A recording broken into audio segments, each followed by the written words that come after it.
Mature जो लोग हैं ना, मैच्योर, वो दो फ्रंट पर कभी नहीं लड़ते। इसलिए जितने हमारे युवा भाई हैं, जब भी आप बाहर निकले, तैयारी करने के लिए निकले, पढ़ने के लिए निकले, बाकी सारे दरवाजे बंद कर दें, सन्यासी हो जाए। यह है सन्यास का मतलब। सन्यास का मतलब यह नहीं गेरुआ पहन लिए हरिद्वार भाग गए, वो भगोड़े हैं।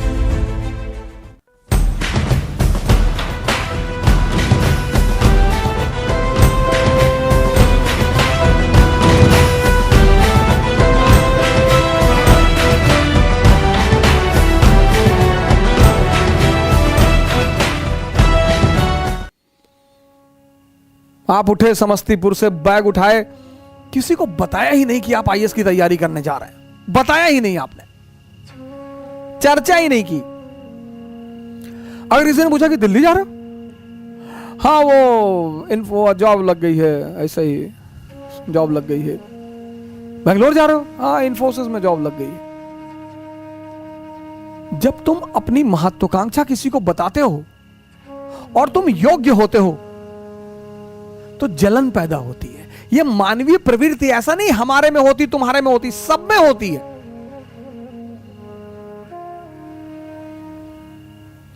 सब में।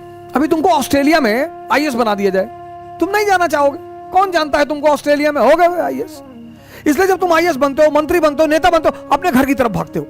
जितने लोग बंबई में कमाते, दुबई में कमाते, कमा वहां रहे हैं, मकान बनवाते हैं गांव में 2 बीघे में, हाँ बड़ा मकान, बड़ी बड़ी दीवारें और करीब 1 बीघे में मकान और ट्रैक्टर खड़ा हुआ है। क्यों? क्योंकि वो जो पट्टीदार हैं आपके, वो डेली उस मकान से गुजरेंगे और डेली मरेंगे। उसका मजा है सर। दूसरे को क्या दिखाना सर। अब आप गोरखपुर से गए, सेटल हो गए बंबई में, कौन जानता है आपको बंबई में, लेकिन बैजूडीहा गांव के आप रहने वाले हैं। वहीं के लोगों ने आपको गाली दी है बचपन में, चुनौतियां दी हैं, आपको ताना मारा है कि कुछ नहीं कर पाओगे, तो आपने 3 बीघे में मकान बनवाया गांव में। कोई नहीं रहता, कोई रहता ही नहीं, इतना बड़ा ताला लटका है। लेकिन पूरा गांव जब उस मकान से सामने से गुजरेगा तो डेली मरेगा कि बहुत पैसा शुक्लवा कमाए, तस्करी उस्करी करता होगा। दुनिया में तुम 3 लोगों के बिना नहीं जी सकते और तुम 3 लोगों के साथ नहीं जी सकते। इनको अपनी महत्वाकांक्षा कभी मत बताओ। अगर तुम योग्य हो, ये तुमसे चिढ़ेंगे। कृष्ण को देखो, बलराम मजाक उड़ाते, सगे भाई हैं।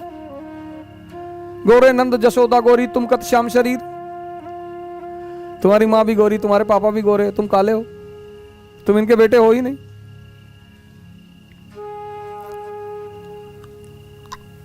फिर बलराम एक दिन कृष्ण से कहते हैं कि ये वृंदावन के यादव लोग तुमको पीटने का प्लान बना रहे हैं। बोले क्यों? बोले तुम इनकी बीवियों के साथ नाचते हो, पीटेंगे नहीं? अरे बोले यार तुम भाई टेंशन मत लो, हम हैंडल कर लेंगे। एक दिन बारिश हो रही थी वृंदावन में और कृष्ण ने गोवर्धन पर्वत उठा लिया उंगली पर। अब आप सोच के देखो कि कोई अपनी उंगली पर पर्वत उठा ले। डिमॉन्स्ट्रेशन ऑफ पावर, शक्ति का प्रदर्शन। तब यादवों ने कृष्ण से कहा कि देखो भैया, तुम बीवी के साथ तो नाची रहे हो, तुम साली के साथ भी नाचो, हमको कोई टेंशन नहीं है।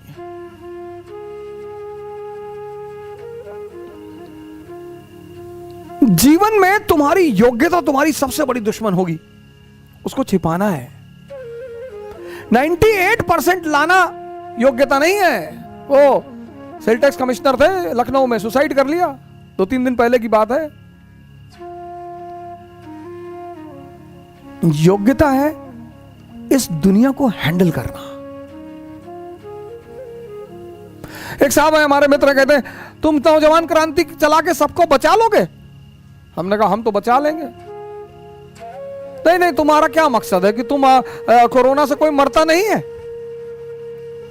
कि मरते तो लोग टिटनेस से भी है। मरने का क्या है? शुगर ज्यादा बढ़ जाए आदमी मर जाए, दूध ज्यादा पी ले डायरिया हो जाए मर जाए। मौत को तो बहाना मांगना है ना, उसे तो बहाना चाहिए। जो बड़ी क्रॉनिक बीमारियां हैं, कैंसर, बड़े सारे लोगों को मैं जानता हूं 10-10 साल से जिंदा है, कुछ नहीं हो रहा है।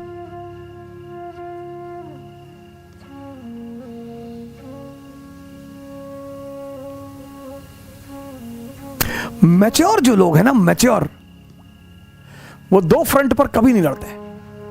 इसलिए जितने हमारे युवा भाई हैं, जब भी आप बाहर निकले, तैयारी करने के लिए निकले, पढ़ने के लिए निकले, बाकी सारे दरवाजे बंद कर दें, सन्यासी हो जाए। यह है सन्यास का मतलब। सन्यास का मतलब यह नहीं गेरुआ पहन लिए हरिद्वार भाग गए, वो भगोड़े हैं, वो भगोड़े हैं। सन्यासी बन जाइए, दिल्ली आइए, इलाहाबाद आइए, बैंगलोर आइए, हैदराबाद आइए, सन्यासी बन जाइए। कोई आपसे कह रहा कि दिमाग खराब है तुम्हारा, आईएएस कभी नहीं बनेगा तू। जी भैया, हम तो भैया ऐसे ही चले आए भैया, हम तो एनसीईआरटी पढ़ने चले आए भैया, हम थोड़ी आईएएस बनेंगे भैया। और जिस दिन आईएएस बन जाओ, उसी आदमी को पहले बुलाओ कि क्या हाल है तुम्हारा, क्या कह रहे थे तुम? अरे भैया हम तो ऐसे ही कह रहे थे भैया, हमारी तो अम्मा कहती हमारी शक्ल कुत्ते जैसी। बिल्कुल सही कहती तुम्हारी अम्मा। इस दुनिया में मजा क्या है सर? विरोध का होना, विरोध विरोध।